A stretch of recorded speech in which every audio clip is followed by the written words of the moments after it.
Good afternoon, children. Welcome to the YouTube channel Knowledge Facts. So I'm once again back after a couple of days to share my knowledge with you. Last time in my previous class, I had stopped discussing about letters and words. Today, let me forward the lesson. Okay? Now, please be attentive and listen very carefully. It will be very helpful for you to know the facts, the basic facts about grammar. Many of them they memorize the structures, but they do not know where to use those structures. So that is the biggest problem with our children, with the students. So the one who are very brilliant, they use it very well, but the students who are average, they only memorize the structures, but they do not know how to use. They do not know where verb 1 is used, verb 5 is used, where verb 3 is to be used. They are totally unaware of that. So today I'll not go so briefly. I'll just continue from my previous class. Okay.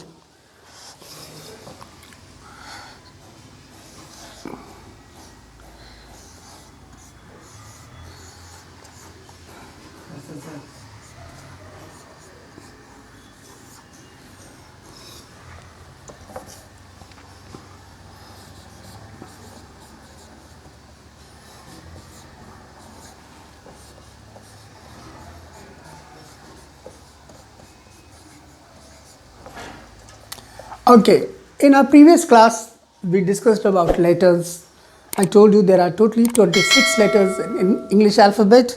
So you must be aware that not only in English, every language has got alphabets and it is used.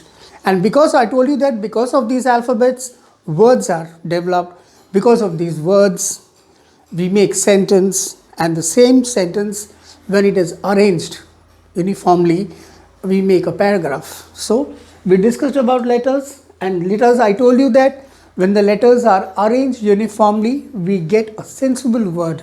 Now when these words are arranged, we form a sentence. So how is the sentence formed? When the words are arranged.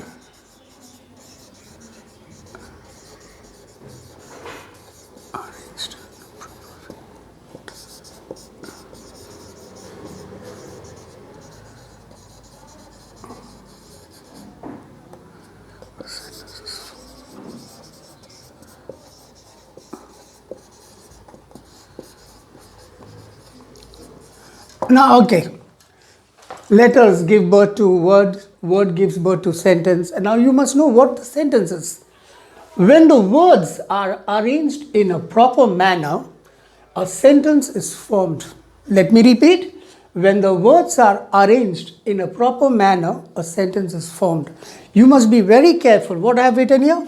When the words are arranged in a proper manner.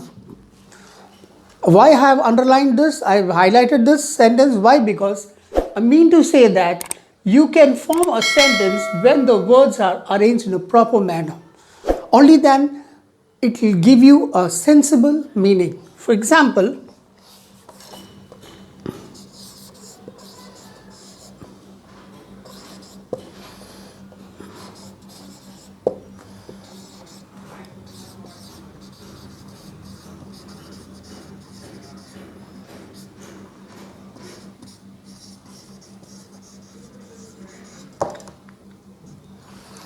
I have written a sentence here.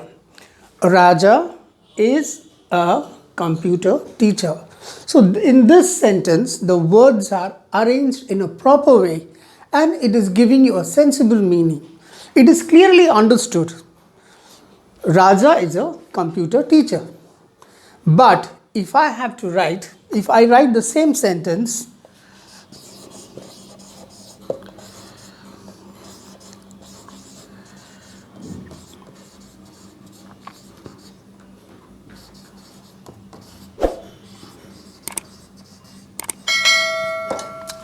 Here also I've made a sentence.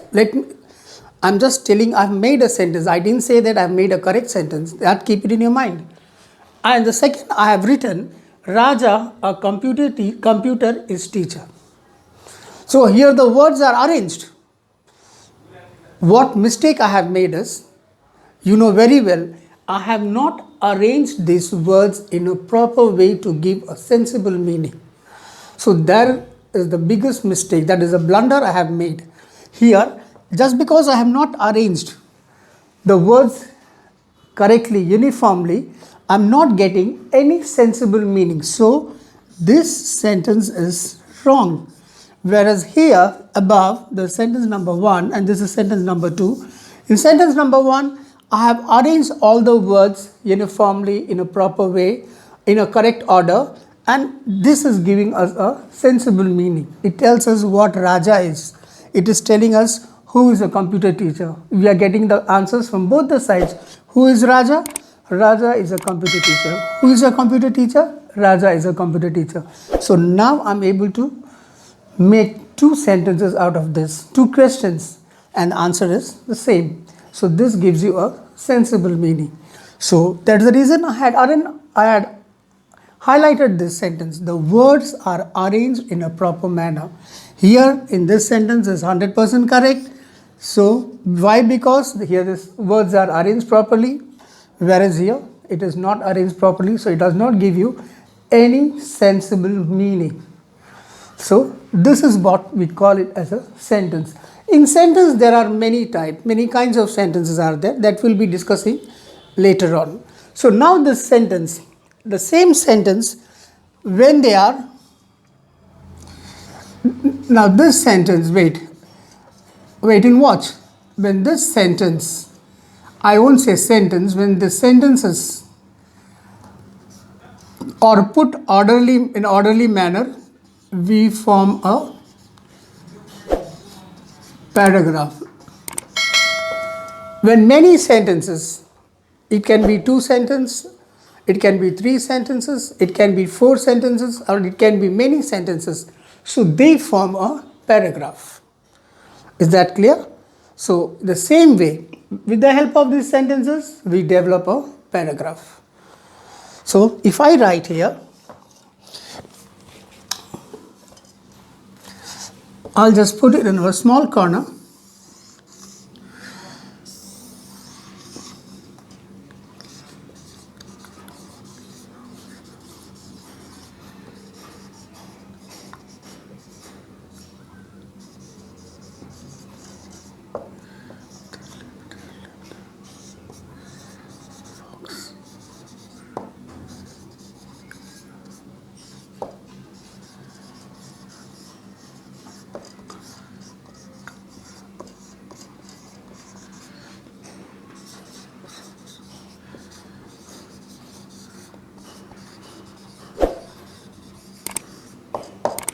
Now listen, it's not a paragraph, but I'm telling you, I'm just trying to explain you. Long ago, there lived a fox in the jungle. The fox was very cunning. So I have used 2 sentences. From long ago to jungle, it's 1 sentence.